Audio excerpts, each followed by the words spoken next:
एक दिन ब्रह्मचारी माधव किसी जंगल से गुजर रहे थे। तभी अचानक उनकी नजर एक शेर पर पड़ी जो मोटी रस्सियों से बंधा हुआ था। शेर की आंखों में बेबसी थी। जैसे ही माधव पास पहुंचे, शेर धीमे स्वर में बोला, हे ब्रह्मचारी, कृपया मुझे आजाद कर दो। मैंने कई दिनों से कुछ खाया नहीं है। मैं वचन देता हूँ तुम्हारा ये उपकार कभी नहीं भूलूंगा। माधव को उस पर दया आ गई। उन्होंने बिना कुछ कहे उसकी रस्सियां खोल दी और आगे बढ़ गए। कुछ दिन बाद जब माधव एक शांत जगह पर विश्राम कर रहे थे, वही शेर वहां आ पहुंचा। उसकी आंखें अब निर्भीक थीं और वह सीधा माधव के सामने आकर खड़ा हो गया। माधव चौंके और बोले, तुम यहाँ? तुम इस तरह मुझे क्यों देख रहे हो?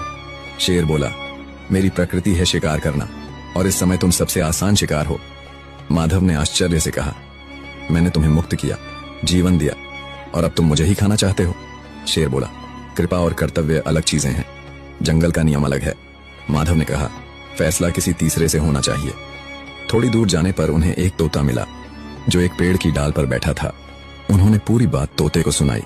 तोता बोला, मनुष्य पूरी उम्र हमें पिंजरे में बंद रखता है, दाने पानी के नाम पर हमारी आजादी छीन लेता है।